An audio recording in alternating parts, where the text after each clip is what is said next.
irmãos. Eles dizem que o pensamento atrai. O que você está pensando agora?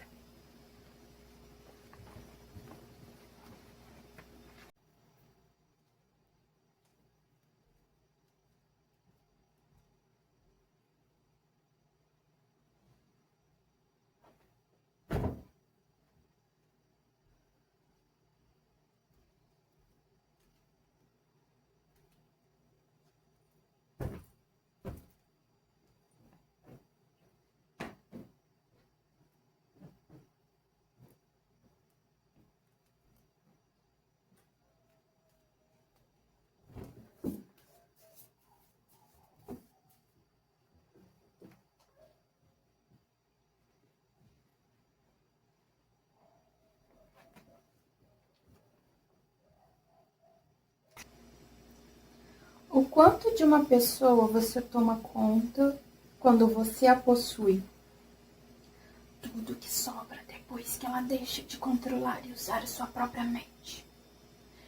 Em outras palavras, quando você ganha o controle de uma pessoa, você toma conta de toda a sua individualidade até o momento em que ela deixa de usar a própria mente?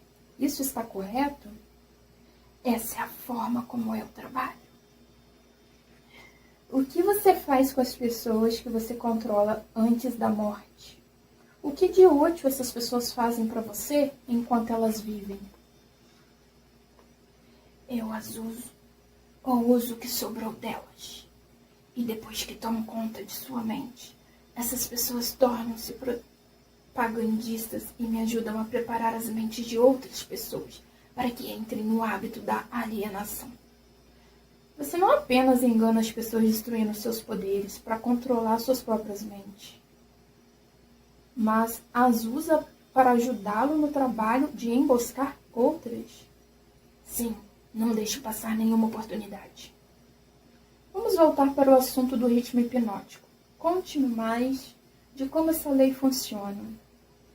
Mostre-me como você usa indivíduos para ajudar a ganhar controle sobre os outros. Quero saber algo de tal forma que você me mostre a maneira mais efetiva como você usa o ritmo hipnótico. Ah, isso é fácil. A coisa de que eu mais gosto, na verdade, é preencher as mentes das pessoas com medo. Uma vez feito isso, não encontro nenhuma dificuldade de fazê-la alienar-se. Depois, ela fica presa na minha rede por meio do ritmo hipnótico. Que tipo de medo humano melhor serve ao seu objetivo? O medo da morte. Porque o medo da morte é a sua arma favorita. Porque, na verdade, ninguém sabe e, de acordo com as leis naturais do universo, ninguém consegue provar definitivamente o que acontece após a morte. Essa incerteza causa arrepios em todas as pessoas. As que se deixam tomar conta pelo medo, qualquer tipo de medo, recusam-se a usar as suas mentes e começam nesse momento a alienar-se. Eventualmente, elas alienam-se no redemoinho do ritmo hipnótico, no qual poderão nunca escapar. Então você não se preocupa com o que os líderes religiosos pensam ou falam de você quando eles falam de morte? Não, contando que eles digam alguma coisa. Se as igrejas parassem de falar sobre mim, a minha causa sofreria um grande revés. Todo ataque feito contra mim, na verdade, aumenta o medo nas mentes de todas as pessoas que são influenciadas por esses líderes. Como você pode ver, a oposição é a coisa que mantém algumas pessoas longe da alienação, considerando-se que essas pessoas não se deixam dominar pelo medo que provém delas. Você afirma que as igrejas ajudam na sua causa em vez de ajudar as pessoas? Diga-me o que então o deixa preocupado. A minha única preocupação é que algum dia um real pensador possa aparecer na Terra. O que aconteceria se um pensador aparecesse na Terra? Você me pergunta o que aconteceria? Vou contar-lhe o que aconteceria. As pessoas aprenderiam a maior de todas as verdades, que o tempo que elas passam temendo alguma coisa, se fosse revertido em fé, daria a elas tudo o que elas gostariam de ter no mundo material e também as salvaria de mim após a sua morte física. Você não acha que isso é algo que vale a pena pensar? Qual o principal obstáculo para aparecer um pensador no mundo? Medo da crítica. Talvez possa interessar a você que o medo da crítica é a única arma eficaz que tenho para lutar contra você. Se você não tivesse medo de publicar essa confissão, após arrancá-la de mim, eu certamente perderia o meu reino na terra. E se eu o surpreendesse e a publicasse? Quanto tempo levaria para você perder o seu reinado? Apenas tempo suficiente para que uma geração de crianças crescesse em entendimento. Você não consegue tirar os adultos de mim. Eles estão muito presos na minha rede. Mas se você publicasse essa confissão, já seria o suficiente para manter-me longe do controle daqueles que ainda não nasceram e também daqueles que ainda não alcançaram a idade da razão. Você não ousaria publicar o que eu lhe falei sobre os líderes religiosos? Eles crucificariam você. Pensei que a prática selvagem de crucificação já estivesse fora de moda há mais de 2000 anos. Não quero dizer crucificação literalmente numa cruz. O que quero dizer é que você sofreria uma crucificação social e financeira. A sua renda seria cortada. Você se tornaria uma persona não grata nos círculos sociais. Líderes religiosos e seus seguidores tratariam-no com desprezo. Suponho que eu deveria escolher apostar as minhas fichas com os poucos selecionados que fazem uso de suas próprias mentes, em vez de me preocupar com o medo das massas de pessoas que não usam as suas mentes. As massas de pessoas que você clama ter 98%? Se você tiver coragem suficiente para fazer isso, prejudicará o meu estilo. Por que você não fala de nenhum cientista? Não gosta de cientistas? Ah, sim, eu gosto de todas as pessoas, e muito, mas os verdadeiros cientistas estão fora do meu alcance. Por quê? Porque eles pensam por si mesmos e gastam seu tempo estudando as leis naturais. Eles lidam com fenômenos de causa e efeito, com fatos onde quer que os achem. Mas não cometa o erro de acreditar que cientistas não têm religião. Eles têm uma religião muito bem definida. Qual é a religião deles? A religião, na verdade, a religião das leis naturais. Se o mundo algum dia produzir um pensador de muita capacidade, com habilidades para desvendar os mais profundos segredos da vida e da morte, você pode ter certeza de que a ciência será responsável por essa catástrofe. Irmão, eles dizem que o pensamento atrai. O que você está pensando agora?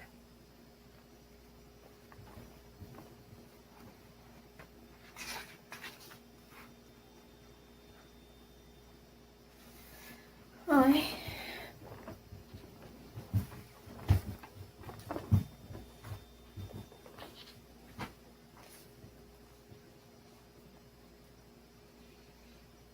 Para mim, é claro. Vamos voltar ao assunto do ritmo hipnótico. Eu quero saber mais sobre ele.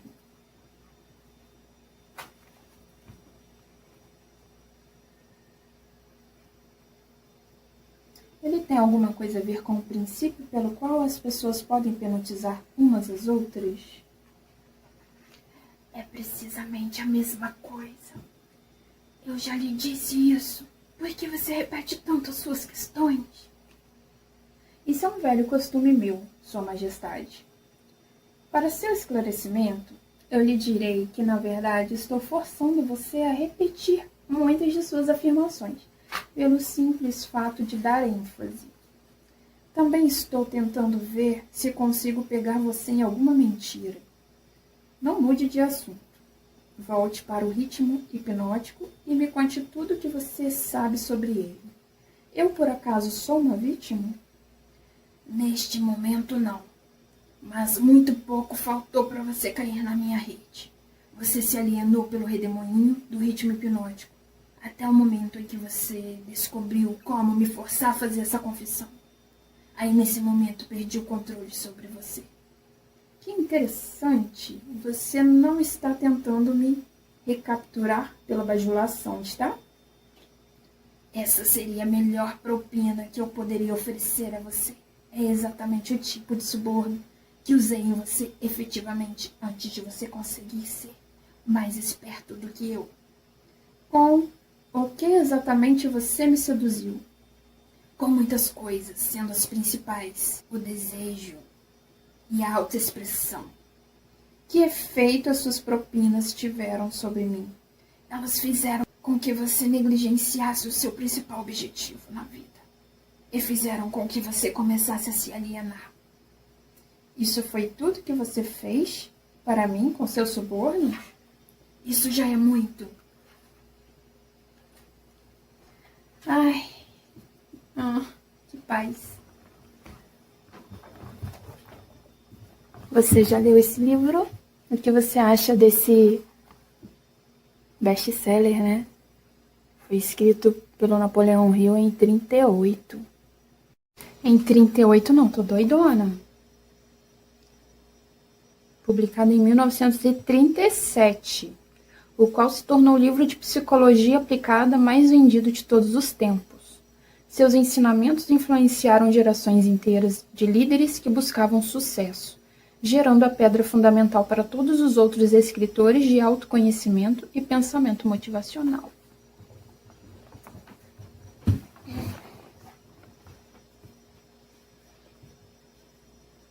É um livro que você começa a ler e não quer parar mais não, tá? É muito bom.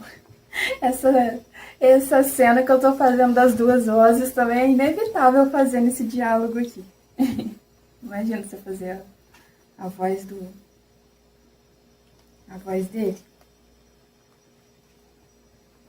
A voz que tá na nossa mente, né? A voz que existe na nossa mente, né? A gente faz uma voz bem meio sinistrinha mesmo. Ai, ai. Deixa eu continuar perguntando aqui mais um pouquinho. O que quebrou seu feitiço sobre mim e me libertou do hábito da alienação? A minha resposta poderá humilhá-lo. Você quer ouvi-la? Vá em frente e fale, Sua Majestade. Eu desejo aprender tudo quanto possa aguentar sobre a verdade. Quando você encontrou um grande amor na mulher da sua escolha, eu perdi o meu controle sobre você. Olha! O diabo parou de controlar o Napoleão Hill quando ele encontrou o grande amor da vida dele. Olha que tem uma história romântica aqui nesse meio, hein? Então você vai me acusar de estar me escondendo atrás das saias de uma mulher, é isso? Não, na verdade, não se escondendo. Eu não colocaria dessa forma. Diria que você aprendeu como aproveitar-se positivamente da mente de uma mulher de alto nível. Uau. A saia da mulher, então, não tem nada a ver com isso. Não, mas o seu cérebro sim. Quando você e a sua esposa começaram a combinar os seus dois cérebros por meio do hábito do Mastermind todos os dias, você se deparou com um poder secreto com o qual você me forçou a realizar essa confissão. Isso é verdade ou você está tentando me bajular de novo? Eu poderia bajulá-lo e seduzi-lo se eu estivesse sozinho com você. Mas não consigo, enquanto você estiver fazendo uso da sua mente e da sua mulher de forma combinada. Estou começando a entender algo importante. Estou começando a entender o que queria dizer aquela passagem da Bíblia que dizia de forma enfática: quando dois ou mais reunirem-se e pedirem por qualquer coisa em meu nome, lhes será concedido. É verdade, então, que duas mentes são melhores do que uma? Não somente é verdade, mas é necessário, antes que alguém consiga continuamente contatar a grande central de inteligência infinita que conhece tudo o que é, o que foi e o que será. Existe essa central de inteligência infinita? Se não existisse, você não estaria neste momento me humilhando, obrigando-me a confessar meus principais segredos. Não é perigoso dar esse tipo de informação para o mundo? Claro, é muito perigoso para mim. Se eu fosse você, não entregaria esse tipo de informação. Vamos voltar agora para a técnica por meio da qual você faz com que suas vítimas caiam no hábito da alienação. Qual o primeiro passo que um alienado deve dar para quebrar esse hábito tão diabólico? Um desejo ardente de quebrá-lo. Você com certeza sabe que ninguém pode ser hipnotizado por outra pessoa sem estar consciente e apto a ser hipnotizado. Essa consciência pode assumir a forma da indiferença em relação à vida, geralmente por falta de ambição, medo, falta de definição de um propósito definido e muitas outras formas. A natureza não precisa do consentimento de ninguém para fazer uma pessoa cair sob o feitiço do ritmo hipnótico. Tudo o que ela precisa é encontrar essa pessoa desprevenida, negligenciando o uso da própria mente de alguma forma. Lembre-se disso. O que quer que você tenha, ou você usa, ou você perde. Todas as tentativas bem-sucedidas de quebrar o hábito da alienação devem ser feitas antes que a natureza a transforme em um hábito permanente por meio do ritmo hipnótico. Pelo que estou entendendo, o ritmo hipnótico é uma lei natural por meio da qual a natureza fixa a vibração de todos os ambientes. Isso é verdade? Sim, a natureza usa o ritmo hipnótico para fazer os pensamentos dominantes de uma pessoa e seus hábitos de pensamento se tornarem permanentes. É por isso que a pobreza é uma doença. A natureza a faz dessa forma, fixando permanentemente os hábitos de pensamento de todos os que aceitam a pobreza como uma circunstância inevitável.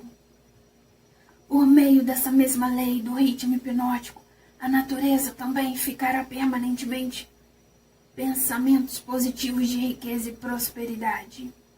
Talvez você entenda melhor a forma como o ritmo hipnótico trabalha. Se eu lhe disser que a sua natureza é fixar permanentemente todos os hábitos, sejam eles mentais, sejam eles físicos. Se a sua mente teme a pobreza, a sua mente atrairá a pobreza. Se a sua mente deseja a riqueza e espera por ela, a sua mente atrairá os equivalentes físicos e financeiros da riqueza. Isso está em concordância com uma lei imutável da natureza. Olha aí o poder da atração. O escritor daquela frase na Bíblia, o que quer que um homem plante, ele colherá, tinha em mente essa lei da natureza? Ele não poderia ter nada além disso em sua mente. A afirmação é verdadeira. Você pode ver evidências dessa verdade em todas as relações humanas. É por isso que o homem que forma o hábito de alienar-se através da vida deve aceitar o que quer que chegue em suas mãos? Isso está correto? Isso está absolutamente correto. A vida paga o alienado pelo seu próprio preço, em seus próprios termos. O não alienado faz a vida pagar nos seus termos. Por acaso a questão da moral não entra no que se consegue da vida? Para falar a verdade, a única razão em que entra a moral é que ela tem uma influência direta nos pensamentos de uma pessoa. Ninguém consegue o que quer da vida meramente sendo bom, se é o que você está querendo saber.